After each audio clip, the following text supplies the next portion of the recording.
News top 10ಗೆ ಸ್ವಾಗತ. ನಾನು ಶಕುಂತಲಾ ಭೂಷಣ್. ರಣಮಳೆಗೆ ರಾಜಧಾನಿ ಬೆಂಗಳೂರಿನಲ್ಲಿ ಅಲ್ಲೋಲ ಕಲ್ಲೋಲ.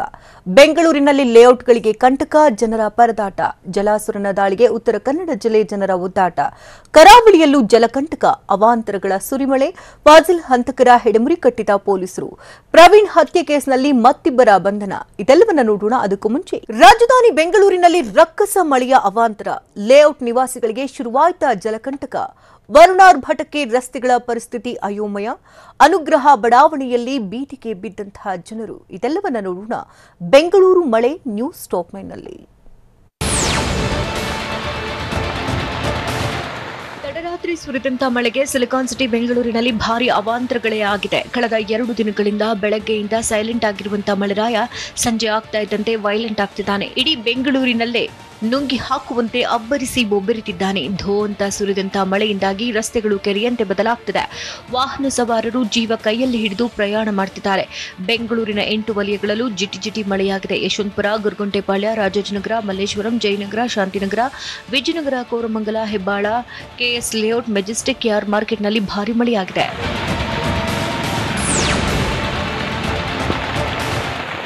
ಮಳೆಗೆ ಬೆಂಗಳೂರಿನಲ್ಲಿ ಆಗ್ತಾ ಇರುವಂತಹ ಅನಾಹುತಗಳು ಒಂದೆರಡಲ್ಲ. ಮಳೆಯಿಂದಾಗಿ ರಸ್ತೆಗಳು ಕಿತ್ತು ಹೋಗ್ತಾ ಇದ್ದು ರಸ್ತೆಯಲ್ಲಿ ಗುಂಡಿಗಳು ನಿರ್ಮಾಣವಾಗ್ತಿದೆ. ಬೆಂಗಳೂರಿನ ಎಂಎಸ್ ಪಾಳ್ಯ ಜಂಕ್ಷನ್ ನಲ್ಲಿ ಆಫೀಸ್ನಿಂದ ಮನೆಗೆ ಹೋಗ್ತಾ ಇದ್ದ ಬೈಕ್ ಸವಾರ ಮಳೆ ನಡುವೆ ಗುಂಡಿ ತಪ್ಪಿಸಲು ಹೋಗಿದ್ದಾನೆ. ಈ ವೇಳೆ ಬೈಕ್ ಸ್ಕಿಡ್ ಆಗಿದ್ದು ಸವಾರನ ತಲೆಗೆ ಗಾಯವಾಗಿದೆ. ಸ್ಥಳೀಯರು ಬೈಕ್ ಸವಾರನನ್ನು ರಕ್ಷಣೆ ಮಾಡಿ ಖಾಸಗಿ ಆಸ್ಪತ್ರೆಗೆ ದಾಖಲಿಸಿದ್ದಾರೆ. ಅಲ್ಲದೆ ಜನ ಬಿಬಿಎಂಪಿಯ ಕಳಪೆ ಕಾಮಗಾರಿಯಿಂದ ರಸ್ತೆಗಳಲ್ಲಿ ಗುಂಡಿ ಬೀಳ್ತಿವೆ ಅಂತ ಆಕ್ರೋಶ ಹೊರಹಾಕಿದ್ದಾರೆ. ಬೆಂಗಳೂರಿನ ಹೊರಮಾವಿನ ಸಾಯಿ ಲೇಔಟ್ ವರ್ಣನ ರೌದ್ರಾವತಾರಕ್ಕೆ ಮುಳುಗಿ ಹೋಗಿತ್ತು. ಮನೆಗಳಿಗೆ ಜಲ ದಿಗ್ಬಂಧನ ಹಾಕಿತ್ತು. ಜನಜೀವನವೇ ಅಸ್ತವ್ಯಸ್ತವಾಗಿತ್ತು. ಆದರೆ ನಿನ್ನೆ ರಾತ್ರಿ ಸುರಿದಂತ ಮಳೆಗೆ ಮತ್ತೆ ಹೊರಮಾವಿನ ಸಾಯಿ ಲೇಔಟ್ ಸ್ವಿಮ್ಮಿಂಗ್ ಪೂಲ್ ನಂತೆ ಆಗಿದೆ. ಸಾಯಿ ಲೇಔಟ್ನ ರಸ್ತೆಗಳಲ್ಲಿ ಮಳೆ ನೀರು ನಿಂತಿದೆ. ಕೇವಲ 3 ಗಂಟೆಗಳ ಕಾಲ ಸುರಿದಂತ ಮಳೆಯಿಂದಾಗಿ ಇಷ್ಟೆಲ್ಲ ಅವಾಂತರಗಳಾಗಿದೆ. ಒಂದ್ ವೇಳೆ ಇಡೀ ದಿನ ಮಳೆಯಾದ್ರೆ ಏನ್ ಗತಿ ಅಂತ ಇಲ್ಲಿನ ನಿವಾಸಿಗಳು ಆತಂಕಗೊಂಡಿದ್ದಾರೆ. ಮಳೆ ನಿಂತರೂ ಸಾಯಿ ಲೇಔಟ್ನ ಜನರ ಗೋಳು ಮಾತ್ರ ನಿಲ್ತಾ ಇಲ್ಲ. ರಾತ್ರಿ ಸುರಿದಂತ ಮಳೆಯಿಂದಾಗಿ ಮನೆಗಳಿಗೆ ನೀರು ನುಗ್ಗಿದೆ. ಇದರ ಪರಿಣಾಮ ಜನರು ಇಲ್ಲಿ ವಾಸ ಮಾಡಲಾಗದಂತಹ ಸ್ಥಿತಿ ನಿರ್ಮಾಣವಾಗಿದೆ. ಮನೆಗಳಿಗೆ ನೀರು ನುಗ್ಗಿದ್ರಿಂದ ಇಡೀ ರಾತ್ರಿ ಜಾಗರಣೆ ಮಾಡುವಂತಾಯಿತು. ಹೀಗಾಗಿ ಈ ಗೋಳು ಯಾರಿಗೆ ಬೇಕು ಅಂತ ಇಲ್ಲಿನ ನಿವಾಸಿಗಳು ಮನೆಗಳನ್ನ ಖಾಲಿ ಮಾಡ್ತಿದ್ದಾರೆ. ಈ ಬಗ್ಗೆ ಮಾತನಾಡಿರುವಂತಹ ಸ್ಥಳೀಯರು, ಮಳೆ ಬಂದ್ರೆ ಇಲ್ಲಿ ಇದೇ ಅವ್ಯವಸ್ಥೆ, ನಮ್ಮ ಸಮಸ್ಯೆ ಯಾರು ಕೇಳ್ತಿಲ್ಲ, ಕೇಳಿದ್ರೂ ಈಡೇರಿಸುವ ಭರವಸೆ ಮಾತ್ರ ನೀಡುತ್ತಿದ್ದಾರೆ. ಆದರೆ ಮಳೆಗಾಲ ಬಂದಾಗಲೆಲ್ಲ ಇದೇ ಸಮಸ್ಯೆ ಅಂತ ಗರಂ ಆಗಿದ್ದಾರೆ. ಬೆಂಗಳೂರಿನ ಹೊರಮಾವು ನಿವಾಸಿಗಳ ಕಥೆಯಂತೂ ಹೇಳುತ್ತಿರದಾಗಿದೆ. ರಾತ್ರಿ ಸುರಿದಂತ ಮಳೆಗೆ ಜನರ ಬದುಕು ಬೀದಿಗೆ ಬಂದಿದೆ. ಮನೆಗಳಿಗೆ ನೀರು ನುಗ್ಗಿದ ಪರಿಣಾಮ ಮನೆಯಲ್ಲಿದ್ದ ವಸ್ತುಗಳೆಲ್ಲ ನೀರು ಪಾಲಾಗಿದೆ. ಹೀಗಾಗಿ ನಿವಾಸಿಗಳು ತೀವ್ರ ಪರದಾಡ್ತಿದ್ದಾರೆ. ಕೆಲವರಂತೂ ಕೆಲಸಕ್ಕೂ ಹೋಗಲಾಗದೆ ಕಂಗಾಲಾಗಿದ್ದಾರೆ. ಆದರೆ ಹೊಟ್ಟೆಪಾಡಿಗೆ ಕೆಲಸಕ್ಕೆ ಹೋಗಲೇಬೇಕು. ಹೀಗಾಗಿ ಮಹಿಳೆಯೊಬ್ಬರು ಕೈಯಲ್ಲಿ ಬ್ಯಾಗ್, ಚಪ್ಪಲಿ, ಹೆಲ್ಮೆಟ್ ಹಿಡಿದು ಹೊರಗೆ ಮನೆಯಿಂದ ಹೋಗುವಂತ ದೃಶ್ಯ ಕಂಡು ಬಂತು. ಇದೇ ವೇಳೆ ತಮ್ಮ ನೋವನ್ನು ಹಂಚಿಕೊಂಡಂತ ಮಹಿಳೆ, ನಮಗೆ ಸ್ವಂತ ಮನೆ ಇಲ್ಲೇ ಇರುವುದು, ನಾವು ಎಲ್ಲಿಗೆ ಹೋಗಬೇಕು ಅಂತ ಅಳಲು ತೋಡ್ಕೊಂಡ್ರು.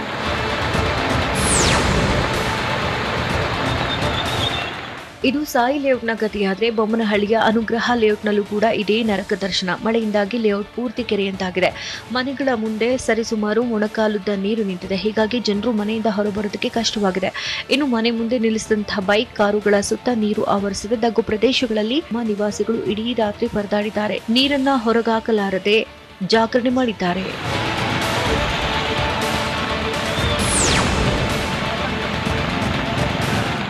ಬೆಂಗಳೂರಿನ ಮೇಕ್ರಿ ಸರ್ಕಲ್ ಬಳಿ ಮಹಾದುರಂತವೊಂದು ತಪ್ಪಿದೆ. ಭಾರೀ ಗಾಳಿ ಮಳೆಗೆ ಬೃಹತ್ ಮರವೊಂದರ ರೆಂಬೆ ಕೊಂಬೆಗಳು ಏಕಾಏಕಿ ಕುಸಿದಿದೆ. ಅದೃಷ್ಟವಶಾತ್ ವಾಹನ ಸವಾರರಿಗೆ ಯಾವುದೇ ತೊಂದರೆ ಆಗಿಲ್ಲ. ಇನ್ನು ರೆಂಬೆ ಮುರಿದು ಬಿದ್ದಿಂದಾಗಿ ಕೆಲ ಕಾಲ ಟ್ರಾಫಿಕ್ ಜಾಮ್ ಕೂಡ ಉಂಟಾಯಿತು. ಕೊನೆಗೆ ಸ್ಥಳಕ್ಕೆ ಆಗಮಿಸಿದಂತಹ ಬಿಬಿಎಂಪಿ ಸಿಬ್ಬಂದಿ ತೆರವು ಕಾರ್ಯಾಚರಣೆ ನಡೆಸಿದರು. ಬೆಂಗಳೂರಿನಲ್ಲಿ ಸುರಿದಂತ ಮಳೆಯಿಂದಾಗಿ ನಗರದ ಬಹುತೇಕ ಕಡೆ ರಸ್ತೆಗಳೆಲ್ಲ ಕೆರೆಯಂತಾದವು. ಎಂಜಿ ರಸ್ತೆ, Mysore Bank Circle, Wilson Garden, corporation, Adugodi ಸೇರಿದಂತೆ ನಗರದಾದ್ಯಂತ ಮಳೆಯಾಗಿದ್ದು ಜನರು ಮತ್ತು ವಾಹನ ಸವಾರರು ತೀವ್ರ ಪರದಾಡುವಂತಾಯಿತು. ಮಳೆಯಿಂದಾಗಿ ರಸ್ತೆ ಯಾವುದು, ಚರಂಡಿ ಯಾವುದು ಅನ್ನುವಂತಹ ಆತಂಕ ಕೂಡ ಜನರಿಗೆ ಕಾಡತೊಡಗಿತು. ಯಾಕಂದ್ರೆ ಮಿಸ್ ಆಗಿ ಜನರು ಒಂದು ಕಡೆಯಿಂದ ಇನ್ನೊಂದು ಕಡೆಗೆ ಹೋಗ್ಬೇಕಂದ್ರೂ ಸರಿಯಾಗಿ ದಾರಿ ಕಾಣ್ತಿರ್ಲಿಲ್ಲ. ರಸ್ತೆ ತುಂಬಾ ನೀರು ನಿಂತ ಪರಿಣಾಮ ನಿವಾಸಿಗಳು ಹೈರಾಣಾಗಿ ಹೋದ್ರು.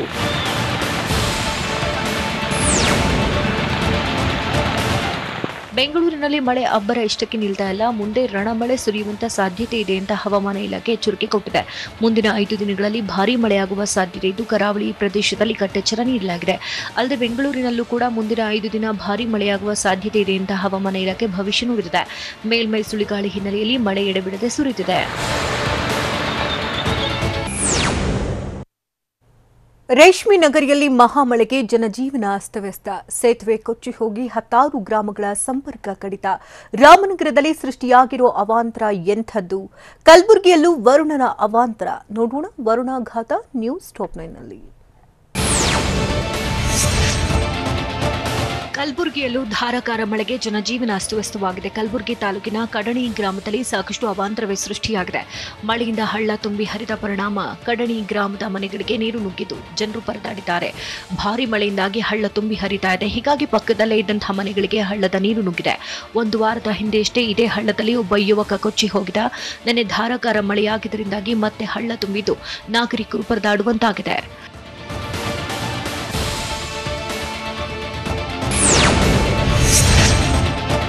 ರಾಮನಗರ ಜಿಲ್ಲೆಯಲ್ಲಿ ಮಳೆಯಿಂದಾಗಿ ಜನ ಕಂಗಾಲಾಗಿದ್ದಾರೆ. ವರುಣಾಘಾತಕ್ಕೆ ಜನಜೀವನವೇ ಅಸ್ತವ್ಯಸ್ತವಾಗಿದೆ. ರಾಮನಗರ ಜಿಲ್ಲೆಯ ಚನ್ನಪಟ್ಟಣ ತಾಲೂಕಿನ ಕಣ್ವ ಜಲಾನಯನ ಪ್ರದೇಶದಲ್ಲಿ ಧಾರಾಕಾರ ಮಳೆ ಸುರಿದಿದೆ. ಹೀಗಾಗಿ ಕಣ್ವ ಡ್ಯಾಂನ ಗೇಟ್ ಓಪನ್ ಮಾಡಲಾಗಿದೆ. 4 ಗೇಟ್ಗಳ ಮೂಲಕ 3000 ಕ್ಯೂಸೆಕ್ಸ್ ನೀರನ್ನು ಹೊರಬಿಡಲಾಗಿದೆ. ಒಳಹರಿವು ಕೂಡ ಹೆಚ್ಚಾಗ್ತಿದ್ದು ಕಣ್ವ ನದಿ ಪಾತ್ರದಲ್ಲಿನ ಜಮೀನುಗಳು ಮುಳುಗಡೆಯಾಗುವ ಭೀತಿ ಶುರುವಾಗಿದೆ.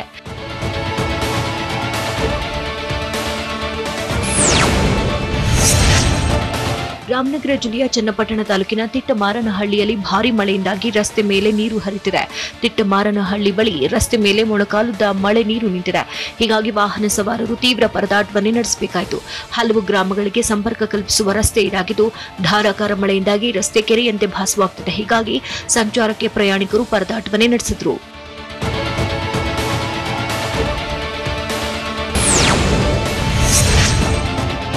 ರಾಮನಗರ ಜಿಲ್ಲೆಯ ಚನ್ನಪಟ್ಟಣ ತಾಲೂಕಿನಲ್ಲಿ ಮಳೆ ಸೃಷ್ಟಿಸಿದಂತಹ ಅವಾಂತರ ಅಷ್ಟಿಷ್ಟಲ್ಲ.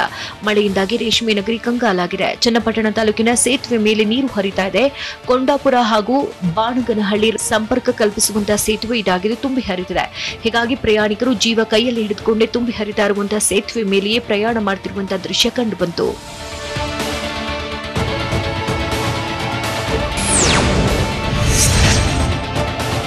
ರಾಮನಗರ ತಾಲೂಕಿನ ಜೋಗಿದೊಡ್ಡಿ ಬಳಿ ಮಳೆಗೆ ತಾತ್ಕಾಲಿಕ ಸೇತುವೆ ಕೊಚ್ಚಿಕೊಂಡು ಹೋಗಿದೆ. ಹಳ್ಳಕ್ಕೆ ನಿರ್ಮಿಸಲಾಗಿದ್ದಂಥ ತಾತ್ಕಾಲಿಕ ಸೇತುವೆಗೆ ಧಾರಾಕಾರ ಮಳೆಯಿಂದಾಗಿ ಹಾನಿಯಾಗಿದೆ. ಕಳೆದ ವರ್ಷ ಸುರಿದಂತಹ ಮಳೆಗೆ ಸೇತುವೆ ಹಾಳಾಗಿತ್ತು. ಹೀಗಾಗಿ 11 ಲಕ್ಷ ರೂಪಾಯಿ ಖರ್ಚು ಮಾಡಿ ಸೇತುವೆಯನ್ನು ನಿರ್ಮಾಣ ಮಾಡಲಾಗಿತ್ತು. ಆದರೆ ಕಳೆದ ರಾತ್ರಿ ಸುರಿದಂತಹ ಧಾರಾಕಾರ ಮಳೆಯಿಂದಾಗಿ ಬ್ರಿಡ್ಜ್ ಕೊಚ್ಚಿಕೊಂಡು ಹೋಗಿದೆ. ಸೇತುವೆ ಕೊಚ್ಚಿ ಹೋಗಿದ್ದರಿಂದಾಗಿ ಗ್ರಾಮಗಳ ಸಂಪರ್ಕ ಕಡಿತಗೊಂಡಿದೆ. ಹೀಗಾಗಿ ಅಧಿಕಾರಿಗಳು ಜನಪ್ರತಿನಿಧಿಗಳ ವಿರುದ್ಧ ಗ್ರಾಮಸ್ಥರು ಆಕ್ರೋಶ ಹೊರಹಾಕ್ತಿದ್ದಾರೆ.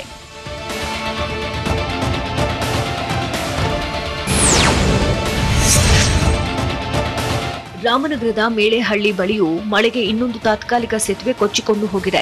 ಇದರಿಂದಾಗಿ 16 ಗ್ರಾಮಗಳ ಸಂಪರ್ಕ ಕಡಿತಗೊಂಡಿದೆ.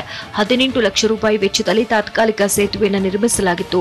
ಇದೀಗ ಕಳೆದ ರಾತ್ರಿ ಸುರಿದಂತ ಮಳೆಯಿಂದ ಬ್ರಿಡ್ಜ್ ಕೊಚ್ಚಿ ಹೋಗಿ ಅಂಕನಹಳ್ಳಿ ಹಾಗೂ ಹುಣಸೆದೊಡ್ಡಿ, ಜಾಲಮಂಗಲ, ತಡಿಕವಾಗಿಲು ಸೇರಿದಂತೆ ಕೆಲ ಗ್ರಾಮಗಳಿಗೆ ಸಂಪರ್ಕ ಸಂಪೂರ್ಣ ಕಡಿತಗೊಂಡಿದೆ. ಕಳಪೆ ಗುಣಮಟ್ಟದ ಕಾಮಗಾರಿಯಿಂದಾಗಿ ಬ್ರಿಡ್ಜ್ ಕೊಚ್ಚಿ ಹೋಗಿದೆ ಅಂತ ಜನರು ಆಕ್ರೋಶ ವ್ಯಕ್ತಪಡಿಸಿದರು.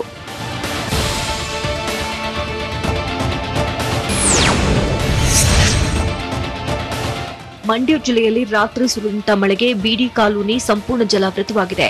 ಏರಿಯಾಗೆ ಮಳೆ ನೀರು ನುಗ್ಗಿ ಕೆರೆಯಂತಾಗಿತ್ತು. ಹೀಗಾಗಿ ಇಲ್ಲಿನ 35ಕ್ಕೂ ಹೆಚ್ಚು ಮನೆಗಳಿಗೆ ಮಳೆ ನೀರಿನ ಜೊತೆಗೆ ಚರಂಡಿ ನೀರು ಕೂಡ ಹರಿದಿದೆ. ಹೀಗಾಗಿ ಜನರು ಮನೆಗೆ ನುಗ್ಗಿದ ನೀರನ್ನು ಹೊರಹಾಕೋದಕ್ಕೆ ಹೈರಾಣಾದ್ರು.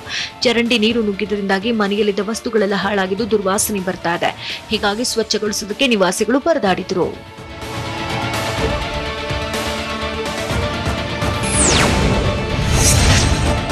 ಮಂಡ್ಯ ಜಿಲ್ಲೆಯ ಕೆಆರ್ಪೇಟೆ ತಾಲೂಕಿನ ಬೋರಾಪುರ ಗ್ರಾಮದಲ್ಲಿ ರಾತ್ರಿ ಸುರಿದಂತ ಮಳೆಯಿಂದಾಗಿ ರೈತರು ಸಂಕಷ್ಟಕ್ಕೆ ಸಿಲುಕಿದ್ರು. ಕೆಆರ್ಪೇಟೆಯ ಬೋರಾಪುರದಲ್ಲಿ ಮಳೆಗೆ ಅಪಾರ ಪ್ರಮಾಣದ ಬೆಳೆ ನಾಶವಾಗಿದೆ. ವಿಶ್ವನಾಥ್ ಎಂಬುವರ ಜಮೀನು ಸಂಪೂರ್ಣ ಮಳೆ ನೀರಿನಿಂದ ಜಲಾವೃತವಾಗಿದ್ದು ತೆಂಗು, ಪಪ್ಪಾಯ, ಅಡಿಕೆ, ಕಬ್ಬು ಬೆಳೆ ನಾಶವಾಗಿದೆ.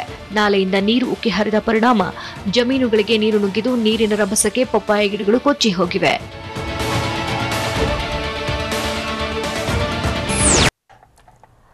ರಾಜ್ಯದಲ್ಲಿ ಮಹಾಮಳೆ ಎಷ್ಟು ಜನರನ್ನ ಬಲಿ ಪಡೆದಿದೆ.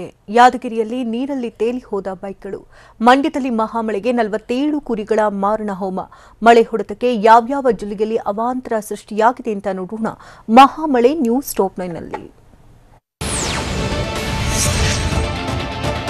ಯಾದಗಿರಿ ಜಿಲ್ಲೆಯಲ್ಲಿ ಧಾರಾಕಾರ ಮಳೆ ಸುರಿದಿದೆ. ಮಳೆ ನೀರಿನಿಂದ ರಸ್ತೆಗಳೆಲ್ಲ ತುಂಬಿ ನದಿಗಳಂತಾಗಿದೆ. ಯಾದಗಿರಿ ನಗರದ ಶಾಸ್ತ್ರಿ ವೃತ್ತದಲ್ಲಿ ಬೈಕ್ಗಳು ನೀರಿನಲ್ಲಿ ತೇಲ್ತಾ ಇದ್ವು. ಈ ವೇಳೆ ಬೈಕ್ ಮಾಲೀಕನೊಬ್ಬ ಓಡೋಡಿ ಹೋಗಿ ಬೈಕ್ ಹಿಡಿದುಕೊಂಡ. ಮಳೆ ಜೋರಾಗಿದ್ದರಿಂದಾಗಿ ರಸ್ತೆ ಮೇಲೆ ನೀರು ಹರಿತಾ ಇದೆ. ಇದಷ್ಟೇ ಅಲ್ಲದೆ ರಸ್ತೆಯಲ್ಲಿ ಕಾರು, ಆಟೋಗಳು ನೀರಿನಿಂದ ಅರ್ಧಕರ್ಧ ಮುಳುಗಿ ಹೋಗಿದ್ವು.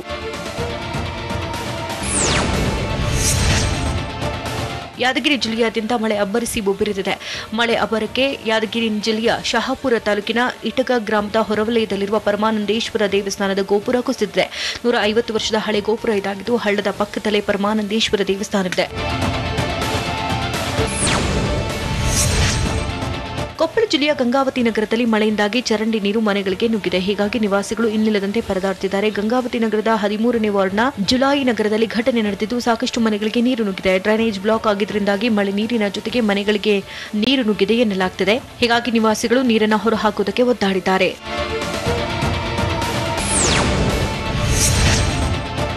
ತುಮಕೂರು ಜಿಲ್ಲೆಯ ಮಧುಗಿರಿ ತಾಲೂಕಿನ ತೋಣಂಚಗೊಂಡನಹಳ್ಳಿಯಲ್ಲಿ ಮಳೆ ನೀರಿನಲ್ಲಿ ಕೊಚ್ಚಿ ಹೋಗಿದ್ದು ಬೈಕ್ ಸವಾರನನ್ನ ರಕ್ಷಣೆ ಮಾಡಲಾಗಿದೆ. ದುಡ್ಡೇರಿ ಕೆರೆ ಕೋಡಿ ಬಿದ್ದು ನೀರು ಹರಿತಾ ಇತ್ತು. ಈ ನೀರಿನಲ್ಲೇ ತೆರಳುತ್ತಾ ಇದ್ದಾಗ ಅವಘಡ ಸಂಭವಿಸಿದೆ. ಈ ವೇಳೆ ಗ್ರಾಮಸ್ಥರು ಹಗ್ಗದ ಸಹಾಯದಿಂದ ಬೈಕ್ ಸವಾರನನ್ನ ರಕ್ಷಣೆ ಮಾಡಿದ್ರು. ಬೈಕ್ ಸವಾರ ಮಹಾಲಿಂಗಪ್ಪ ಹಾಗೂ ಬೈಕ್ ಅನ್ನ ಗ್ರಾಮಸ್ಥರು ಬಚಾವ್ ಮಾಡಿದ್ದಾರೆ.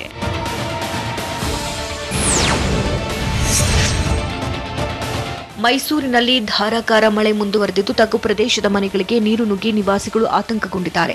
ಮೈಸೂರು ತಾಲೂಕಿನ ಬೆಲವತ್ತ ಗ್ರಾಮದ ಮನೆಗಳಿಗೆ ಮಳೆ ನೀರು ನುಗ್ಗಿದ್ರಿಂದಾಗಿ ಮಹದೇಶ್ವರ ಬಡಾವಣೆಯಲ್ಲೂ ಸಮಸ್ಯೆ ಉಂಟಾಯಿತು. ಮನೆಯಿಂದ ಮಳೆ ನೀರು ಹೊರಹಾಕಲು ನಿವಾಸಿಗಳು ಹರಸಾಹಸವನ್ನೇ ಪಡಬೇಕಾಯಿತು.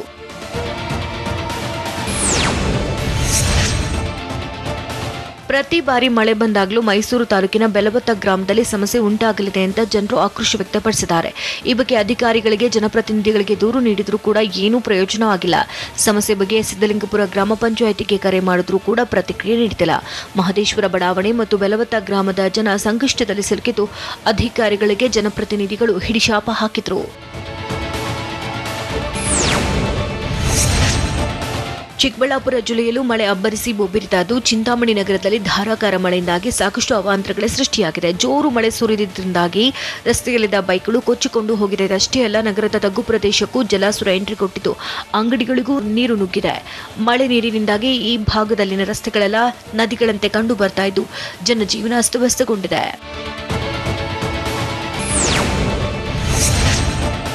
ಮಂಡ್ಯ ಜಿಲ್ಲೆಯಲ್ಲಿ ನಿನ್ನೆ ರಾತ್ರಿ ವರುಣನ ರುದ್ರ ನರ್ತನದಿಂದಾಗಿ ರಸ್ತೆಯ ಇಕ್ಕೆಲಗಳಲ್ಲೆಲ್ಲ ನೀರು ಆವರಿಸಿಕೊಂಡಿತ್ತು. ಸತತ 3.5 ಗಂಟೆಗಳ ಕಾಲ ಬಿಟ್ಟು ಬಿಡದೆ ಮಳೆ ಸುರಿದ ಪರಿಣಾಮ ಮಂಡ್ಯ, ಮದ್ದೂರು, ನಾಗಮಂಗಲ, ಶ್ರೀರಂಗಪಟ್ಟಣದಲ್ಲಿನ ಜನತೆ ಅಕ್ಷರಶಃ ಬೆಚ್ಚಿ ಬೀದಿದ್ರು. ಇನ್ನೇನು ಅನಾಹುತ ಆಗುತ್ತೆ ಅಂತ ಜನರು ಆತಂಕಗೊಂಡ್ರು.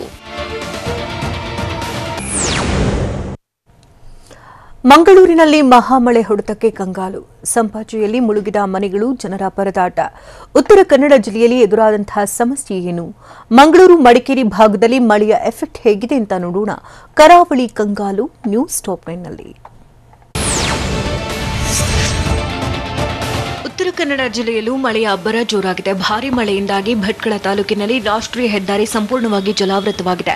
ರಾಷ್ಟ್ರೀಯ ಹೆದ್ದಾರಿ 66 ಮುಳುಗಡೆಯಾಗಿದ್ದು ವಾಹನ ಸಂಚಾರ ಸಂಪೂರ್ಣವಾಗಿ ಅಸ್ತವ್ಯಸ್ತವಾಗಿದೆ. ಅದಷ್ಟೇ ಅಲ್ಲ, ಮಳೆಯಿಂದಾಗಿ ಭಟ್ಕಳದ ಪಟ್ಟದಕೋಕ್ಟಿ, ಮೂಡಭಟ್ಕಳ, ಆಸರಕೇರಿ, ಮುಟ್ಟಳ್ಳಿ, ಮಂಡಳ್ಳಿಯಲ್ಲಿ ಮನೆಗಳಿಗೆ ನೀರು ನುಗ್ಗಿದೆ. ಇದರ ಪರಿಣಾಮವಾಗಿ ಜನರು ತೀವ್ರ ಪರದಾಡುವಂತಾಯಿತು. ಇನ್ನು ಜಿಲ್ಲೆಯಲ್ಲಿ 3 ದಿನಗಳ ಕಾಲ ಮಳೆ ಮುನ್ಸೂಚನೆ ಕೊಡಲಾಗಿದೆ. ಹೀಗಾಗಿ ಮುಂಜಾಗ್ರತಾ ಕ್ರಮವಾಗಿ ಶಾಲಾ ಕಾಲೇಜುಗಳಿಗೆ ರಜೆ ಘೋಷಣೆ ಮಾಡಲಾಗಿದೆ.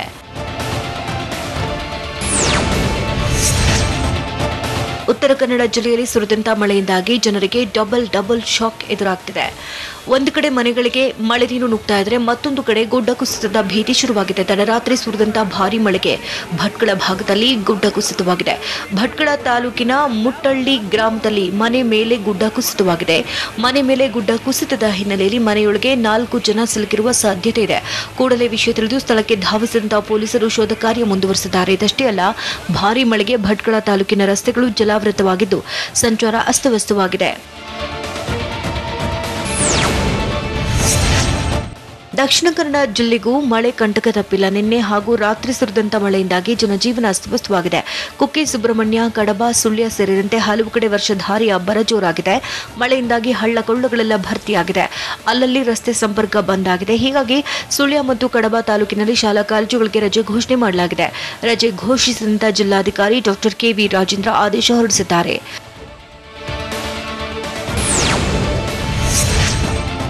ಕೊಡಗು ಹಾಗೂ ದಕ್ಷಿಣ ಕನ್ನಡ ಗಡಿಯಲ್ಲಿ ಮಳೆ ಹೆಚ್ಚಾಗಿದ್ದರಿಂದಾಗಿ ಮಂಗಳೂರಿನ ಸಂಪಾಜೆ ಗ್ರಾಮದಲ್ಲಿ ಹಲವು ಮನೆಗಳು ಮುಳುಗಡೆಯಾಗಿದೆ. ಮಳೆಯಿಂದಾಗಿ ಸಣ್ಣ ಪುಟ್ಟ ತೊರೆಗಳು ಉಕ್ಕಿ ಹರಿದ ಪರಿಣಾಮ ಅವಾಂತರವೆಯಾಗಿದೆ. ಸಂಪಾಜೆ ಗ್ರಾಮದ ಗಣೇಶ್, ಶ್ರೀಧರ್, ಪುರುಷೋತ್ತಮ್, ಜಯರಾಮ್ ಅನ್ನೋರ ಮನೆಗಳು ಸಂಪೂರ್ಣ ಮುಳುಗಡೆಯಾಗಿದೆ. ಏಕಾಏಕಿ ಪ್ರವಾಹ ಬಂದಿದ್ದರಿಂದಾಗಿ ಎದ್ನೋ ಬಿದ್ನೋ ಅಂತ ನಿವಾಸಿಗಳು ಹೊರ ಓಡಿದ್ರು. ಮನೆಗಳು ಮುಳುಗಿದ್ದರಿಂದಾಗಿ ಲಕ್ಷಾಂತರ ರೂಪಾಯಿ ನಷ್ಟ ಸಂಭವಿಸಿದೆ ಎನ್ನಲಾಗುತ್ತಿದೆ.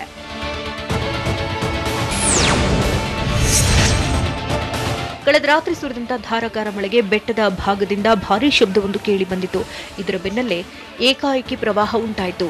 ನೋಡ್ತಾ ಇದ್ದಂತೆ ಸಣ್ಣ ಕೊಲ್ಲಿ ಸಂಪೂರ್ಣ ನದಿಯಂತಾಗ್ಬಿಡ್ತು. ಹೀಗಾಗಿ ಸಂಪಾಜೆ ಗ್ರಾಮಕ್ಕೆ ಜಲಾಸುರ ದಿಗ್ಬಂಧನ ವಿಧಿಸಿದ್ದು ಮನೆಗಳೆಲ್ಲ ಮುಳುಗಡೆಯಾಗಿದೆ. ಜಲಸ್ಫೋಟಕ್ಕೆ ಸಂಪಾಜೆ ಗ್ರಾಮದ ನಿವಾಸಿಗಳು ತತ್ತರಿಸಿ ಹೋಗಿದ್ದು ಮುಂದೇನ್ ಮಾಡೋದು ಅಂತ ಚಿಂತಾಕ್ರಾಂತರಾಗಿದ್ದಾರೆ.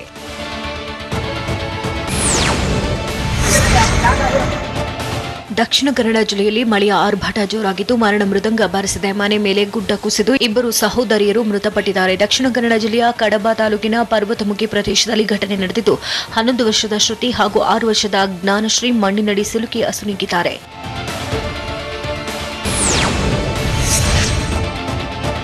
ಇನ್ನು ಕುಕ್ಕೆ ಸುಬ್ರಹ್ಮಣ್ಯದಲ್ಲಿ ಮಳೆ ಆರ್ಭಟ ಮುಂದುವರೆದಿದ್ದು ಗುಡ್ಡಗಾಡು ಪ್ರದೇಶಗಳಲ್ಲಿನ ಜನರು ಆತಂಕದಲ್ಲೇ ಕಾಲ ಕಳೆಯುವಂತಾಗಿದೆ. ದಕ್ಷಿಣ ಕನ್ನಡ ಜಿಲ್ಲೆಯ ಕಡಬ ತಾಲೂಕಿನ ಸುಬ್ರಹ್ಮಣ್ಯ ಕುಮಾರಧಾರ ಬಳಿಯಿರುವ ಪರ್ವತಮುಖಿಯಲ್ಲಿ ಕುಸುಮಧಾರ ರೂಪಶ್ರೀ ಎಂಬುವರ ಮನೆ ಮೇಲೆ ಗುಡ್ಡ ಕುಸಿದಿದೆ. ಜೆಸಿಬಿ ಮೂಲಕ ಮಣ್ಣು ತೆಗೆದು ಸ್ಥಳೀಯರು ರಕ್ಷಣಾ ಕಾರ್ಯವನ್ನು ನಡೆಸಿದ್ದಾರೆ. ಸ್ಥಳಕ್ಕೆ ಪುತ್ತೂರು ಉಪವಿಭಾಗಾಧಿಕಾರಿ ಗಿರೀಶ್ ನಂದನ್, ಅಗ್ನಿಶಾಮಕ ದಳ, ಸುಬ್ರಹ್ಮಣ್ಯ ಠಾಣೆ ಪೊಲೀಸರು ಭೇಟಿ ನೀಡಿ ಪರಿಶೀಲನೆ ನಡೆಸಿದರು.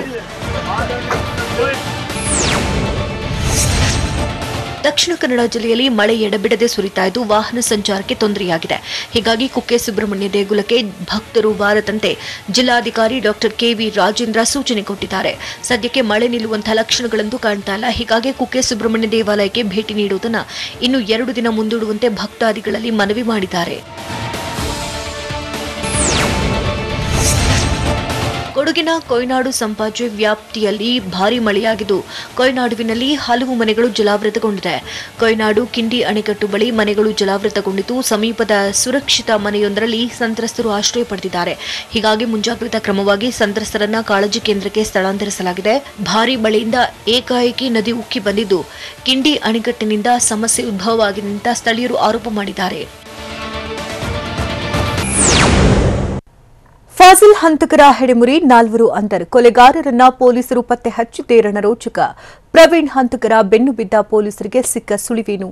ಬಿಜೆಪಿ ಮುಖಂಡನ ಹತ್ಯೆ ಸಂಬಂಧ ಮತ್ತಿಬ್ಬರ ಬಂಧನ. ನೋಡೋಣ ಹಂತಕರ ಭೇಟಿ ನ್ಯೂಸ್ ಟಾಪ್ 9 ನಲ್ಲಿ.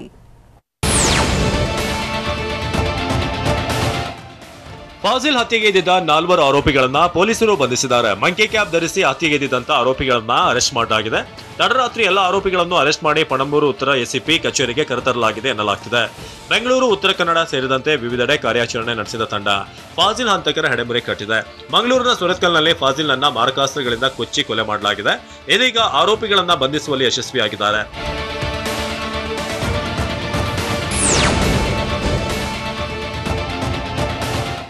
ಪ್ರವೀಣ್ ನೆಟ್ಟಾರು ಕೊಲೆ ಕೇಸ್ ಸಂಬಂಧ ಈಗಾಗಲೇ ಕೇರಳ ಸೇರಿದಂತೆ ನೆರೆ ರಾಜ್ಯಗಳಿಗೆ ತನಿಖಾ ತಂಡಗಳು ಜಾಲ ಬೀಸಿವೆ.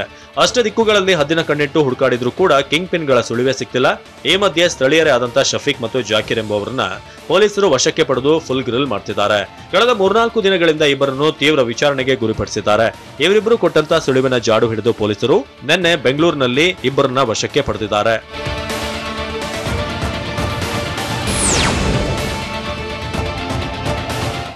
ಪೊಲೀಸರ ವಶದಲ್ಲಿರುವಂತಹ ಸ್ಥಳೀಯರಾದ ಶಫೀಕ್ ಮತ್ತು ಜಾಕಿರ್ ಆಗ್ಲಿ ನಿನ್ನೆ ಬೆಂಗಳೂರಿನಲ್ಲಿ ಸೆರೆ ಸಿಕ್ಕಿರುವಂತಹ ಮತ್ತಿಬ್ಬರು ಪ್ರವೀಣ್ ಹತ್ಯೆಯಲ್ಲಿ ನೇರವಾಗಿ ಭಾಗಿಯಾಗಿಲ್ಲ. ಆದ್ರೆ ಈ 4 ಪ್ರವೀಣ್ ಹತ್ಯೆಗೆದವರಿಗೆ ಸಪೋರ್ಟ್ ಮಾಡಿದ್ದಾರೆ ಎನ್ನಲಾಗಿದೆ. ಜಾಕಿರ್ ಎಂಬಾತ ಪ್ರವೀಣ್ ಹತ್ಯೆಗೂ ಮುನ್ನ 3 ದಿನ ಹೋಟೆಲ್ ಒಂದರಿಂದ ಹಂತಕರಿಗೆ ಫುಡ್ ಸಪ್ಲೈ ಮಾಡ್ತಾ ಇದ್ದಂತೆ.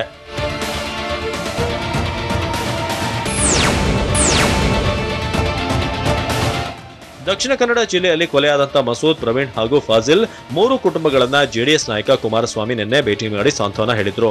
ಈ ವೇಳೆ ಮಾತನಾಡಿದ ಅವರು, ಸರ್ಕಾರಕ್ಕೆ ಆಗಸ್ಟ್ 5ರವರೆಗೆ ಗಡುವು ನೀಡುತ್ತಿದ್ದೇನೆ. ಅಷ್ಟರೊಳಗೆ 3 ಪ್ರಕರಣದ ನೈಜ ಆರೋಪಿಗಳನ್ನ ಬಂಧಿಸಬೇಕು. ಬಂಧಿಸದೇ ಇದ್ರೆ ಸರಿಯಾದ ತನಿಖೆ ಆಗದೆ ಹೋದ್ರೆ ಮಂಗಳೂರಿಗೆ ಬಂದು ಸತ್ಯಾಗ್ರಹ ಮಾಡುವುದಾಗಿ ಎಚ್ಚರಿಕೆ ಕೊಟ್ಟಿದ್ದಾರೆ.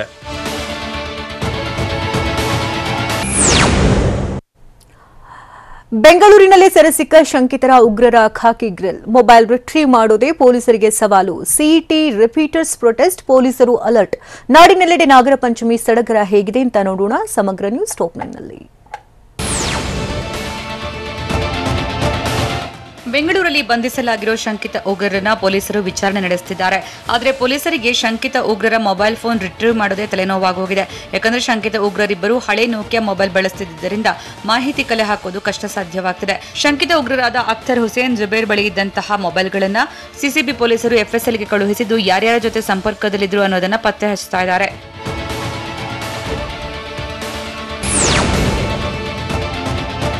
ಕಾಂಗ್ರೆಸ್ ನಾಯಕ ರಾಹುಲ್ ಗಾಂಧಿ ಇಂದು ರಾಜ್ಯಕ್ಕೆ ಭೇಟಿ ನೀಡುತ್ತಿದ್ದಾರೆ. ಈ ಹಿನ್ನೆಲೆಯಲ್ಲಿ ರಾಹುಲ್ ಗಾಂಧಿ ಓಡಾಟಕ್ಕೆ ಸಿದ್ದರಾಮೋತ್ಸವ ಸಮಿತಿ ಹೆಲಿಕಾಪ್ಟರ್ ವ್ಯವಸ್ಥೆಯನ್ನು ಮಾಡಿದೆ. ಈ ಮೊದಲು ರಸ್ತೆ ಮಾರ್ಗದಲ್ಲಿ ರಾಹುಲ್ ಪ್ರಯಾಣ ಮಾಡುವ ಬಗ್ಗೆ ತೀರ್ಮಾನಿಸಲಾಗಿತ್ತು. ಹುಬ್ಬಳ್ಳಿಯಿಂದ ಚಿತ್ರದುರ್ಗದ ಮುರುಘಾ ಮಠಕ್ಕೆ ರಸ್ತೆ ಪ್ರಯಾಣ ನಿಗದಿಯಾಗಿತ್ತು. ಇದರಿಂದ ಅಮೃತ ಮಹೋತ್ಸವ ಕಾರ್ಯಕ್ರಮಕ್ಕೆ ರಾಹುಲ್ ಆಗಮನ ತಡವಾಗುತ್ತೆ ಅನ್ನೋ ನಿಟ್ಟಿನಲ್ಲಿ ಹೆಲಿಕಾಪ್ಟರ್ ವ್ಯವಸ್ಥೆ ಮಾಡಲಾಗಿದೆ.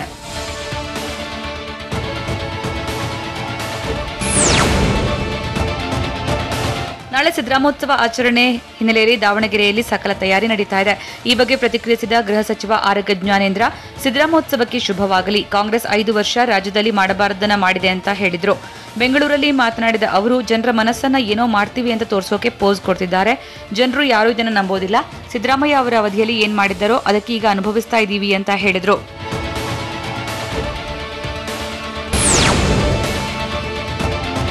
ನಿನ್ನೆ ಸಿಇಟಿ ರಿಪೀಟರ್ಸ್ ಕರ್ನಾಟಕ ಪರೀಕ್ಷಾ ಪ್ರಾಧಿಕಾರದ ಎದುರು ಪ್ರತಿಭಟನೆ ನಡೆಸಿ ಆಕ್ರೋಶ ಹೊರಹಾಕಿದ್ರು.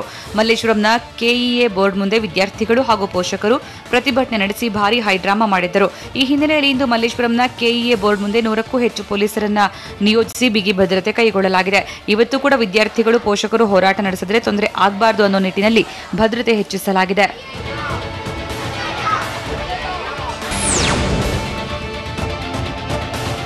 ಮಾಜಿ ಸಿಎಂ ಎಚ್.ಡಿ. ಕುಮಾರಸ್ವಾಮಿ ಬೆಂಗಾವಲು ವಾಹನ ಅಪಘಾತಕ್ಕೀಡಾಗಿದೆ. ತುಮಕೂರು ಜಿಲ್ಲೆ ಕುಣಿಗಲ್ ತಾಲೂಕಿನ ತಿಪ್ಪೂರು ಗೇಟ್ ಬಳಿ ಅಪಘಾತವಾಗಿದ್ದು 3 ಗಂಭೀರ ಗಾಯವಾಗಿದ್ದು ಇನ್ನಿಬ್ಬರಿಗೆ ಸಣ್ಣಪುಟ್ಟ ಗಾಯಗಳಾಗಿವೆ.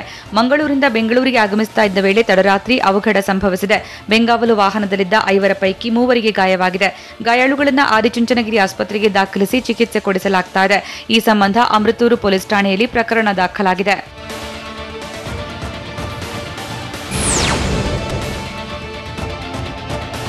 ಚಿಕ್ಕಬಳ್ಳಾಪುರದಲ್ಲಿ ವ್ಯಕ್ತಿಯೊಬ್ಬ ಟವರ್ ಏರಿ ಭಾರೀ ಹೈಡ್ರಾಮಾ ಸೃಷ್ಟಿಸಿದ್ದ. ಜಮೀನು ವ್ಯಾಜ್ಯ ಹಿನ್ನೆಲೆಯಲ್ಲಿ ಟವರ್ ಹತ್ತಿ ಆತ್ಮಹತ್ಯೆ ಮಾಡಿಕೊಳ್ಳುವ ಬೆದರಿಕೆಯೊಡ್ಡಿದ್ದ. ಇದರಿಂದ ಗ್ರಾಮದಲ್ಲಿ ಕೆಲ ಕಾಲ ಆತಂಕದ ವಾತಾವರಣ ನಿರ್ಮಾಣವಾಗಿತ್ತು. ಬಳಿಕ ಸ್ಥಳಕ್ಕೆ ಚಿಕ್ಕಬಳ್ಳಾಪುರ ನಗರ ಠಾಣೆ ಪೊಲೀಸರು ಆಗಮಿಸಿ ವ್ಯಕ್ತಿಯನ್ನ ಮನವೊಲಿಸಿ ಕೆಳಗಿಳಿಸಿದ್ರು. ಚಿಕ್ಕಬಳ್ಳಾಪುರ ಎಸಿ ಡಾಕ್ಟರ್ ಸಂತೋಷ್ ಕುಮಾರ್, ತಹಶೀಲ್ದಾರ್ ಗಣಪತಿ ಶಾಸ್ತ್ರಿ ಆಗಮನಕ್ಕೆ ಒತ್ತಾಯಿಸಿ ವ್ಯಕ್ತಿ ಪಟ್ಟು ಹಿಡಿದಿದ್ದ. ಕೊನೆಗೆ ಪೊಲೀಸರ ಮನವೊಲಿಕೆ ಬಳಿಕ ಕೆಳಗಿಳಿಸಲಾಯಿತು.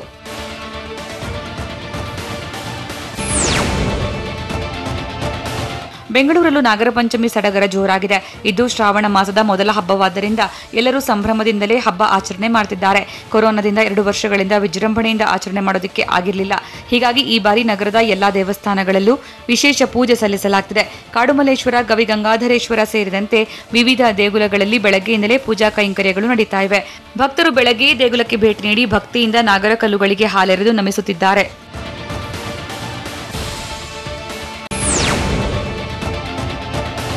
ನಾಡಿನಾದ್ಯಂತ ನಾಗರ ಪಂಚಮಿ ಹಬ್ಬವನ್ನು ಸಂಭ್ರಮ ಸಡಗರದಿಂದ ಆಚರಿಸಲಾಗುತ್ತಿದೆ. ಘಾಟಿ ಸುಬ್ರಹ್ಮಣ್ಯಕ್ಕೆ ಬೆಂಗಳೂರು ಗ್ರಾಮಾಂತರ ಡಿಸಿ ಆರ್ ಲತಾ ಕುಟುಂಬ ಸಮೇತ ಆಗಮಿಸಿ ವಿಶೇಷ ಪೂಜೆ ಸಲ್ಲಿಸಿದ್ರು.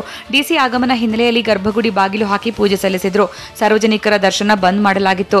ಗಂಟೆಗಟ್ಟಲೆ ಕ್ಯೂನಲ್ಲಿದ್ದ ಭಕ್ತರಿಗೆ ತೊಂದರೆ ಆಯಿತು. ಹೀಗಾಗಿ ಸ್ಥಳೀಯರು ದೇವಸ್ಥಾನ ಆಡಳಿತ ಮಂಡಳಿ ವಿರುದ್ಧ ಅಸಮಾಧಾನ ಹೊರಹಾಕಿದ್ರು.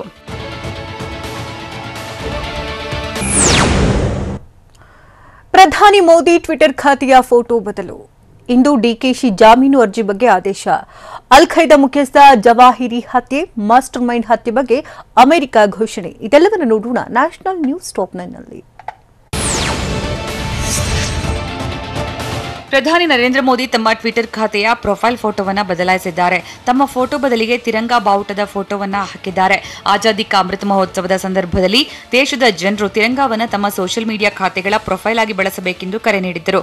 ಅದರಂತೆ ಈಗ ಖುದ್ದಾಗಿ ತಾವೇ ಟ್ವಿಟರ್ ಖಾತೆಯ ಪ್ರೊಫೈಲ್ ಫೋಟೋ ಬದಲಾವಣೆ ಮಾಡಿದ್ದಾರೆ.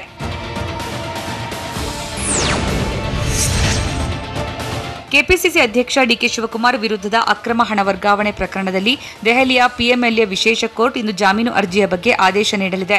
ಇಂದು ಮಧ್ಯಾಹ್ನ 2 ಗಂಟೆಗೆ ದೆಹಲಿಯ ರೋಸ್ ಅವೆನ್ಯೂ ಕೋರ್ಟ್ ಕಾಂಪ್ಲೆಕ್ಸ್ನಲ್ಲಿರೋ ಇಡಿ ವಿಶೇಷ ಕೋರ್ಟ್ ಆದೇಶ ನೀಡಲಿದೆ. ಕೋರ್ಟ್ ಆದೇಶ ನೀಡುವಾಗ ಡಿಕೆಶಿ ಹಾಗೂ ಉಳಿದ ಆರೋಪಿಗಳು ಕೋರ್ಟ್ನಲ್ಲಿ ಉಪಸ್ಥಿತರಿರುತ್ತಾರೆ. ಡಿಕೆಶಿ ಈಗಾಗಲೇ ದೆಹಲಿ ತಲುಪಿದ್ದಾರೆ.